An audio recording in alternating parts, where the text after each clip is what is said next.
Well, Mrs. Ambassador, as we all know, Finland and the Netherlands are opposing Romania's accession to the Schengen area. What are your country's main arguments? Well, let's say that, we are not really opposing Romania's entry into the Schengen. We just think that at this moment, still the matter or the decision is a little bit premature. We are not saying that Romania and Bulgaria should not join the Schengen. It will just, in our opinion, take a little bit more time. We want to, we have acknowledged and we see it very clearly that Romania and Bulgaria have really done a lot of progress. I mean, the technical requirements, access standards have practically been met so far. But the Finnish government, when deliberating, when thinking about this matter last week, came to the conclusion that we would like to see more progress in the combat against corruption in this country, and also progress in the development of the judicial improvement in the judicial system, in the functioning of the judicial institutions, and then eventually Romania and Bulgaria would be ready to join the Schengen area. Mm-hmm. Well, because as you may know, Romanian authorities have criticized the position of Finland and the Netherlands. They say that it's unfair for Romania to be left outside the Schengen area right now, and that the country has met all the conditions required. Do you think that the position of the Romanian officials is correct, or maybe exaggerated, on the contrary? Well, I think I understand very well the disappointment of the Romanian government. Of course, they have had, and fairly enough, they have had this goal of being able to join the Schengen area. And of course, this has been now postponed. And I see very well and can understand the disappointment of the government in this. Well, whether this is justified, we, as I said, we see that both countries have made really a good job in preparing themselves in the technical aspect of opening the border. But Finland, we stressed in the declaration that we gave out last week that we want to look at the situation more comprehensively as a whole. We want to see that not only the technical requirements are being met, but that there is not risk of border officials being bribed or taking bribes, corruption in general, and then that if these kind of matters, things happen, that they will be pursued in a credible way in the judicial system. This is what we said. We still have few things that we would like to become really convinced about before we feel that we are ready to take this decision. But the Romanian officials already said that these are not official criteria in the Schengen agreement. Would you say they are right or wrong? Well, I mean, the political at the last instance is the decision is always political. Of course. Political, and we do acknowledge that technical criteria to a very large extent really have been met, and admirably so by the Romanians. The decision is always political, and in taking the decision or taking the line, because there was no decision last week, it was postponed. We said that we really want to be more convinced about the functioning of the officials and the judicial processes in Romania before we can approve of the enlargement of the Schengen area. This, of course, for a Romanian, might be difficult to understand, but maybe the Finns that are taking this decision, they are looking at Europe and in general and saying that really everything that when we create institutions, when we take decisions, we must really make sure that then first when we take a decision that then it is also implemented in the right way. Mm-hmm. And this I think was the reason behind the postponement or the decision for our part to postpone the decision. You said earlier that it was premature to accept Romania and Bulgaria right now in the Schengen area, but when exactly do you think that this issue should be approached again? When should it be put on the European agenda again? October, February? Well, of course we think that it should be resolved fairly quickly. I cannot, of course, say that it should be decided already in October. It will certainly be discussed in all the meetings, and I understand very well if the Romanian authorities, Romanian high officials, when they meet their Finnish counterparts in the coming different councils or meetings of ministers, they will certainly want to talk with the Finns, and I'm sure that the Finnish ministers will then explain our position in this, and I hope they will do it in a way that the Romanians also understand how we think. When the decision will then actually be taken remains to be seen, but I really hope that next year, maybe in the spring, maybe in the summer, but that remains to be seen. Mm-hmm.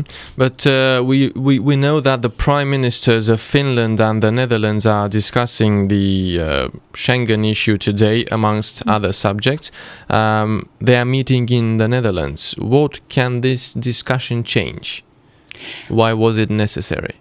I of course do not know. I'm not really aware of all the details in the discussion. I understand that the two prime ministers want to speak to each other and really kind of exchange their points of view, and this is necessary, of course. Holland actually came out with their opposition to the enlargement of Schengen before Finland. About 10 days ago, so I find it quite natural that the two prime ministers, when they meet today, that they will have an exchange of information on the Schengen issue. But look, this is a very straight question. Some European experts said that the Netherlands has put a lot of pressure on Finland to oppose Romania's and Bulgaria's access to Schengen right now, so that the Netherlands wouldn't feel isolated in Europe. Is that a good argument? Well, I'm sure that all kinds of arguments have been put forward, and some people might think that Holland has been lobbying hard with Finland. I cannot. I must say, like I said, I do not personally know all the details in this process. Certainly, Holland has wanted to share their points of view with Finland before the meeting. I understand that the Dutch minister was talking to your minister, and your minister has been talking to different ministers, and the Polish presidency has been talking to everybody. So this is an issue which has been under discussion for quite a long time, and everybody has been putting forward their arguments very strongly, and I really do not know the content of the discussions between Finland and Netherlands. This is my last question on this issue. Would you say that it would be a good idea to have European functionaries, European border control agents at the Romanian frontiers? instead of Romanians? Together with Romanians. Just to increase the level of credibility of Romania before getting access to the Schengen area. Well, I think that the Romanian border has the outer border of Romania has already been visited by a lot of European officials. Well, if it comes to that, well, that might be one solution to think about. I have not really thought about it. It is our, of course, wish that everybody in the Schengen area becomes totally convinced on Romanians' ability to deal with this matter at the end of the day. So, of course, I mean, normally it would be the Romanians that there would be a total trust and we would be convinced that we don't need any external. Would you say the key word in this Schengen issue is trust? Yes, we must trust each other. I mean, not only that we subscribe to a decision, we must trust that the decisions are also implemented. This is very, very important, and of course, we must, in all the decisions we take in the European Union, we must trust. We must have trust. Mm-hmm.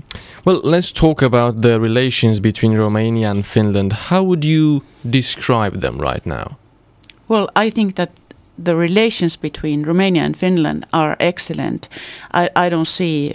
Well, this Schengen question, of course, it's an item that we must resolve, and we will resolve. I'm sure that it will be resolved sooner or later, and I hope that sooner. There are absolutely no problems, like political problems between Finland and Romania. Of course, I mean always between countries. I mean, there are issues.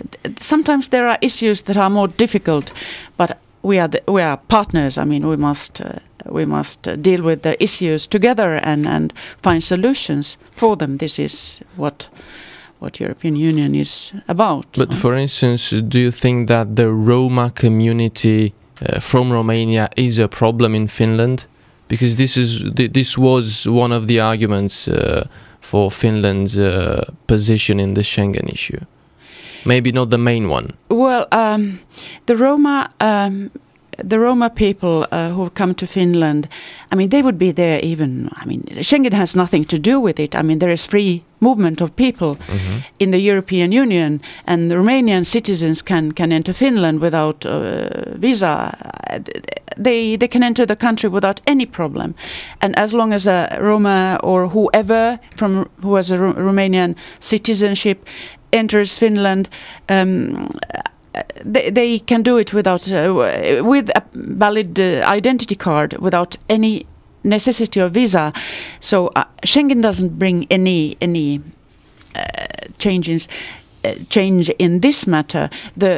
Of course, the issue of the Romani people coming to Finland, I cannot say that it's that it's problem free. Of course, let's say that Finnish people, we are not used to phenomenon people like begging in street corners. I mean, this was something new for us, and Finnish people certainly felt awkward, and they didn't know how to deal with it. This was something new, and in that sense, of course, you can say that it is problematic. I'm not saying now that the problem would be solved with you cannot deny access to European Union citizens to each other's countries. I mean, this is absolutely clear, and we understand it totally.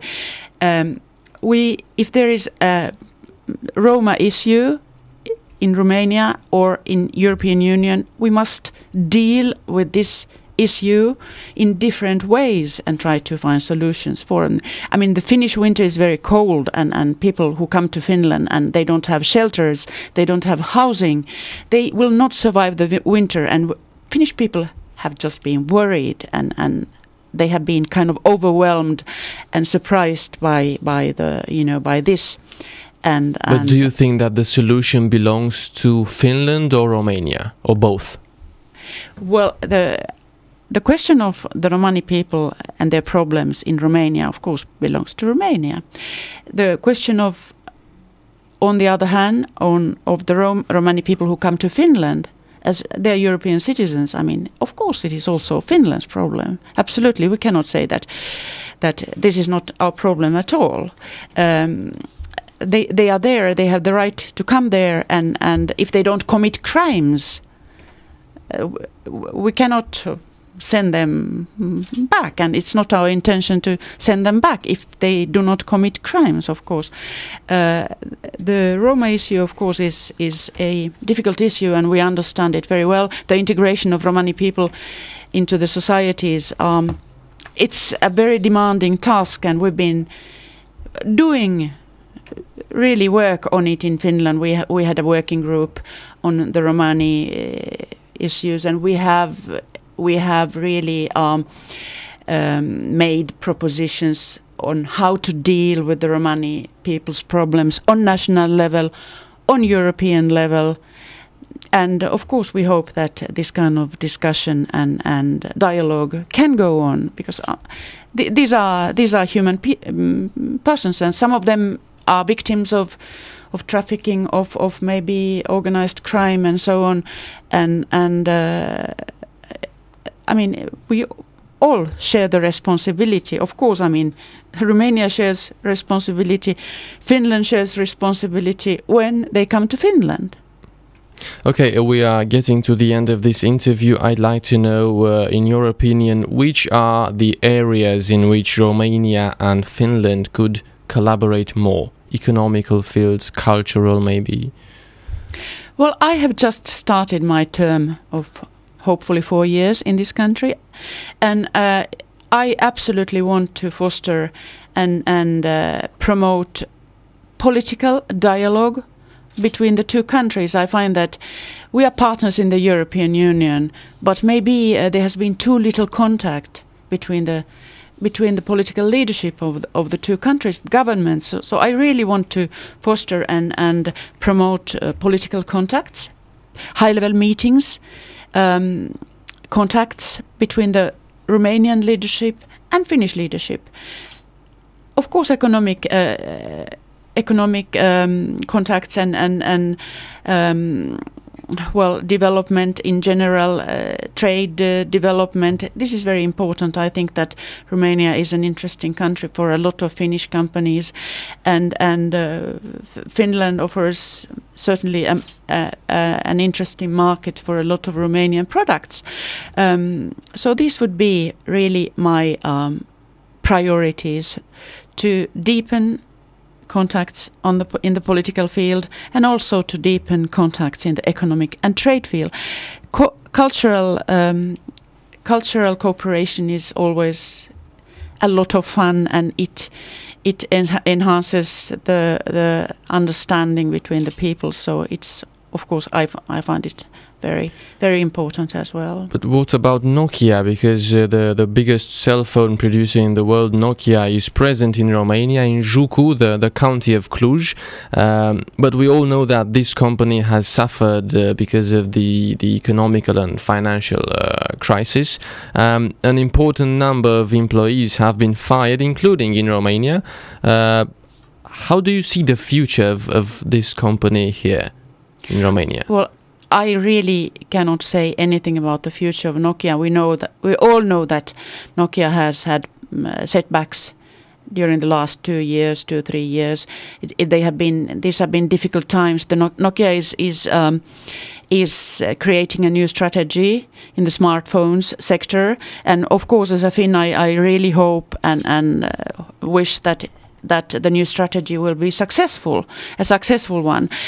I mean, even in Finland, people in Nokia who have been working for Nokia have lost their jobs, and I know it has been the case in several countries where Nokia has production in the world.